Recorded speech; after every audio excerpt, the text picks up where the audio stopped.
Hello, dear friends. Welcome to my YouTube channel, English Learning Really Made Easy. This is your friend Sajid Ali Khan.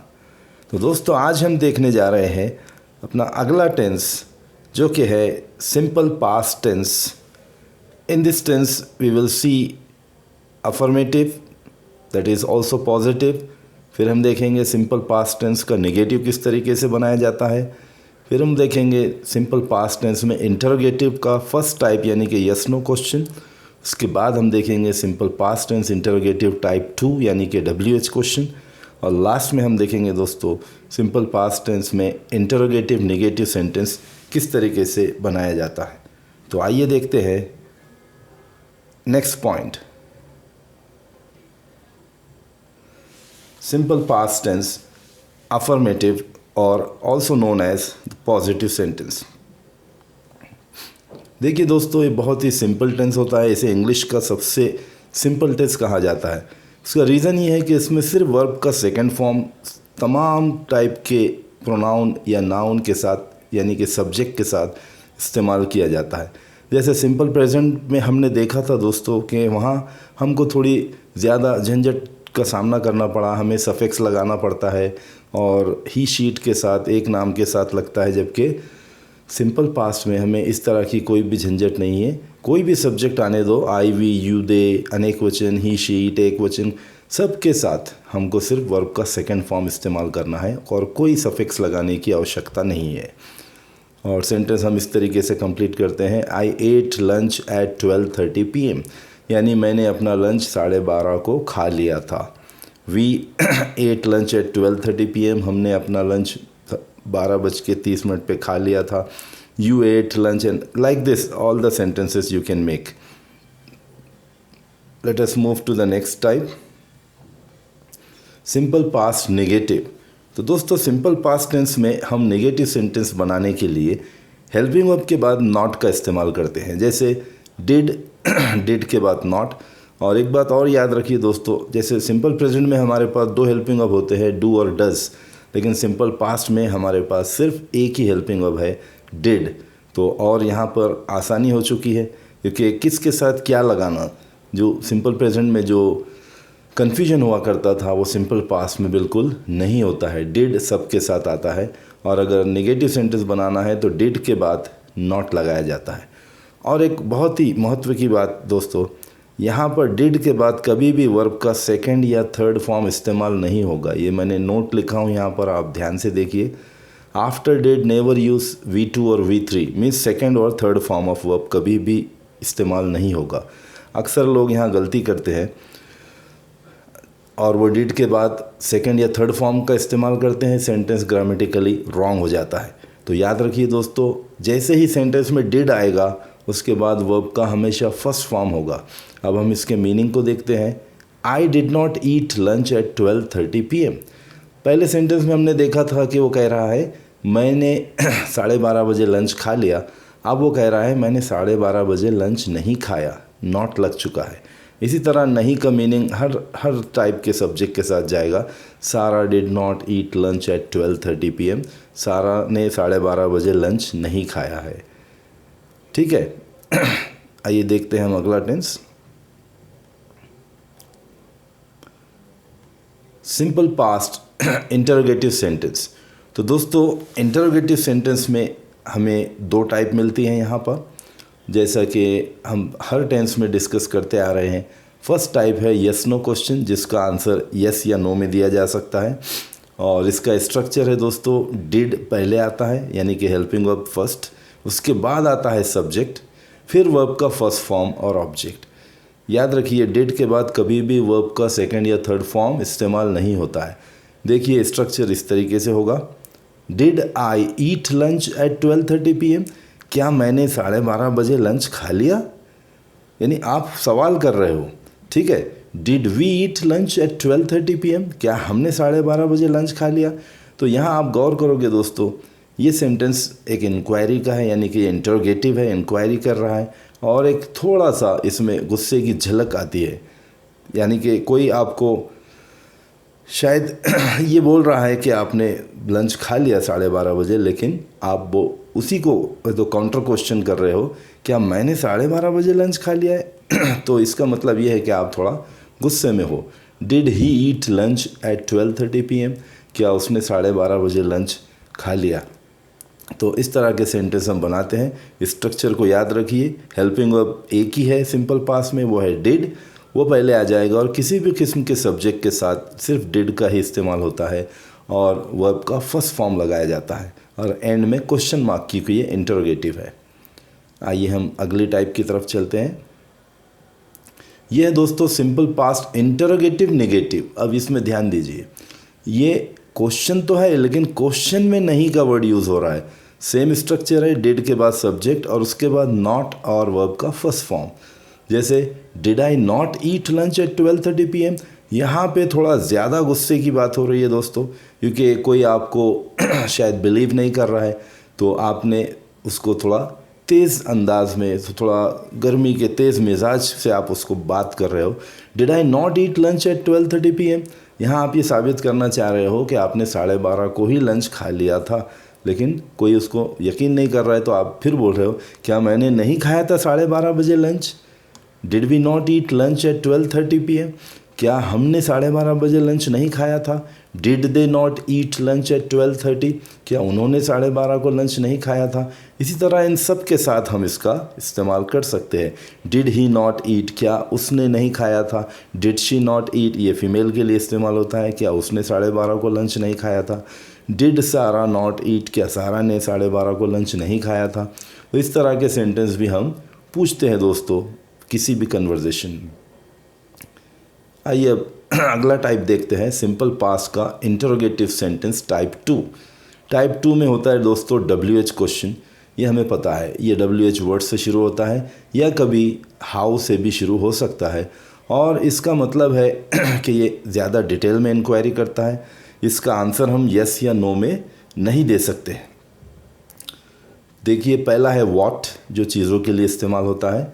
What did you do by now in your project, तो पूछ रहा है कि तुमने अपने project में अब तक क्या किया, यानी क्या क्या कंप्लीट कर दिया। Next is what did he achieve in life so far, उसने ज़िंदगी में अब तक क्या अचीव किया, क्या हासिल किया। नेक्स्ट वर्ड है विच, जो कौन सा, जौन सा उसके सेंस में आता है for a thing. Which books did you read till now, कौन कौन सी किताबें तुमने अब तक पढ़ चुके हो। Which cars did they use by now, कौन कौन सी कारें उन्होंने अब तक चला चुके हैं। तो देखिए दोस्तों यहाँ गौर करने वाली बात है, डिड के बाद वर्ब हमेशा फर्स्ट फॉर्म में आ रहा है। हर वर्ब में आप गौर करो ये डिड के बाद ये डू आया, ये डिड के बाद ये अचीव यानी कि फर्स्ट फॉर्म आया, ईडी नहीं लगा। इसी तरह इस सेंटेंस में भी डिड के बाद रीड आया, उसको हम रेड नहीं पढ़ रहे, और इसी तरह डिड के बाद यूज़ आया, उसको ईडी नहीं लगा रहे। तो इससे साबित होता है कि डिड के बाद हमेशा सेंटेंस में first form of the verb का ही इस्तेमाल होता है। आइए अगले सेंटेंस की तरफ। यहाँ पर हम देखते हैं दोस्तों हु का इस्तेमाल किसी व्यक्ति के या किसी पर्सन के लिए होता है। जैसे who did you talk with, आपने किससे बात की। Who did he help to, उसने किसकी मदद की। Who did they go with, वो किन के साथ गए। तो इस तरीके से हम क्वेश्चन में डिड के बाद गो, हेल्प, टॉक यानी कि वर्ब का फर्स्ट फॉर्म का इस्तेमाल करते हैं। नेक्स्ट वर्ड है दोस्तों वेयर, जो प्लेस या किसी जगह के लिए इस्तेमाल होता है। Where did you work before, यहाँ से पहले आपने कहाँ काम किया। Where did they go in the morning, वो मॉर्निंग में कहाँ गए थे और कहाँ गए ऐसे भी कहते हैं। Where did he earn that much money, इतना सारा पैसा उन्होंने कहाँ से कमाया। नेक्स्ट वर्ड है दोस्तों वाई, और वाई हमेशा रीज़न के लिए इस्तेमाल होता है। Why did you cook late, आपने खाना देर से क्यों पकाया। Why did he remain absent for so many days, वो इतने दिनों से एब्सेंट क्यों रहा, इतने दिनों तक एब्सेंट क्यों रहा। और उसके बाद है दोस्तों Y did you not tech study seriously, तो आपने स्टडी को सीरियसली क्यों नहीं लिया ना। नेक्स्ट वर्ड है दोस्तों व्हेन। व्हेन का इस्तेमाल टाइम के लिए होता है, जिसे हिंदी में कहते हैं कब। When did you get free today, आज आप कब फ्री हुए थे, कब मीन्स किस वक्त, किस समय. When did you work on that project? आपने उस प्रोजेक्ट पे कब काम किया. यानी कि हो सकता है आपका शेड्यूल बहुत ही बिजी है, फिर भी आपने वो प्रोजेक्ट कंप्लीट कर लिया, तो सामने वाले को बड़ा ताज्जुब हुआ, तो वो ये सवाल कर सकता है, When did you work on that project? आपने उस प्रोजेक्ट पे कब काम किया. तो दोस्तों ऐसा मैं हमेशा बतलाता हूँ कि किसी भी सेंटेंस को इंडिविजुअल आइसोलेटेड एनवायरनमेंट में समझने से कोई फ़ायदा नहीं होता है. उसको उसी के सिचुएशन में समझना चाहिए, ताकि हमें वो सिचुएशन भी याद रहे जहाँ पे वो टेंस का इस्तेमाल होना है. अगर आपको सिचुएशन के साथ अगर टेंस समझ में आ गए, मीन्स आपकी कम्युनिकेशन बहुत इम्प्रूव हो गई. नेक्स्ट सेंटेंस है when did we meet there. हम वहाँ कब मिले. हमारा नेक्स्ट वर्ड है how for a method. How did you complete that much syllabus in such a short time. इतना सारा सिलेबस उन्होंने इतने कम समय में कैसे कंप्लीट किया. ये यहाँ आश्चर्य की बात हो रही है, ताज्जुब की बात हो रही है. Next is how did you do that project so far. आपने अब तक वो प्रोजेक्ट कैसे किया. हो सकता है कई लोगों ने वो प्रोजेक्ट अधूरा ही छोड़ दिया हो और आपने कंप्लीट किया, तो किसी को ताज्जुब हो रहा है, आश्चर्य हो रहा है, इसलिए वो ये सवाल कर रहा है how did you do that project so far. Next is how did he teach so deeply and interestingly. वो इतने डीपली और इतने इंटरेस्टिंगली कैसे पढ़ाता है. नेक्स्ट वर्ड है दोस्तों हुज़. ये किसी की मिल्कियत, उसकी ओनरशिप को दिखाता है, बिलोंगिंगनेस को दिखाता है, जिसे इंग्लिश में कहते हैं possession. Whose bungalow did you go to purchase. आप किसका बंगला ख़रीदने गए थे. Whose cars did you drive so far. आप किन की कारें अब तक चला चुके हो. Whose children did you teach English language. आपने किन के बच्चों को इंग्लिश लैंग्वेज पढ़ाई है. और लास्ट वर्ड है दोस्तों whom. That is used to ask about people. हम लोगों के बारे में जब पूछते हैं तो हम whom का इस्तेमाल करते हैं, जिसके मीनिंग होते हैं हिंदी में किन को, किसको. आइए हम देखते हैं सेंटेंस के अनुसार. whom did you discuss your problems with. अब यहाँ इस सेंटेंस में whom का मीनिंग हो रहा है किसके साथ. whom did you discuss your problems with. आप अपने प्रॉब्लम्स किन के साथ डिस्कस करते हो. Next is whom did he go for advice. अब यहाँ इसमें मीनिंग में चेंजेस हो रहे हैं दोस्तों. यहाँ किसके साथ था, अब यहाँ मीनिंग हो रहा है किसके पास. whom did he go for advice. वो एडवाइस या सलाह के लिए किसके पास जाता है. And last is whom did they meet in afternoon. अब यहाँ उसके मीनिंग हो रहा है किससे. किससे वो आफ्टरनून में किससे मिले, यानी वो लोग आफ्टरनून में किससे मिले, मीन्स वो कौन था. तो देखिए दोस्तों अकॉर्डिंग टू द सिचुएशन एक वर्ड के कई मीनिंग बदल जाते हैं इंग्लिश में. जैसे यहाँ पर पहले सेंटेंस में होम का मतलब हो रहा है होम डिड यू डिस्कस. आप किसके साथ या किस से अपने प्रॉब्लम को डिस्कस करते हो. उसी होम का मीनिंग दूसरे सेंटेंस में हो रहा है आप किसके पास एडवाइस के लिए जाते हो. और उसी होम का सेम वर्ड का तीसरे सेंटेंस में मीनिंग चेंज हो रहा है whom did they meet in afternoon. वो किस से मिले, आफ्टरनून में वो किस से मिले. तो with this we came to the end of this lecture दोस्तों. मुझे उम्मीद है आपको समझ में आया होगा. काफ़ी सिंपल है, कोई ज़्यादा कॉम्प्लिकेशंस नहीं है. और आप मुझे अपने ख़यालात, अपने ओपिनियंस मेरे टीचिंग के बारे में ज़रूर भेजिए, ताकि मैं अपने आने वाले वीडियोस में और भी इम्प्रूवमेंट कर सकूं. अगर मुझे ये अंदाज़ा हो जाए कि आपको ये मेथड समझ में आ रहा है, तो मैं और भी इसके डीप में जाने की कोशिश करूँगा. ये बहुत ही आसान मेथड है दोस्तों, इसीलिए मैं इसको फॉलो करता हूँ. अपने ऑलमोस्ट 26 साल की ग्रामर टीचिंग की जर्नी में मैंने ये सीखा है कि ग्रामर को जितनी आसानी से अगर आप समझाते हो तो उतना ही ये इंटरेस्टिंग होता जाता है और कॉन्फिडेंस ग्रो होता है. तो दोस्तों अगर आपको मेरा वीडियोस अच्छे लगते हुए तो ज़रूर सब्सक्राइब कीजिए, अपने फ्रेंड्स एंड रिलेटिव्स में डिस्ट्रीब्यूट कीजिए, शेयर कीजिए. एंड मोस्ट इम्पॉर्टेंट थिंग, बार बार इसको देखिए जब तक कि वो कॉन्सेप्ट क्लियर ना हो जाए.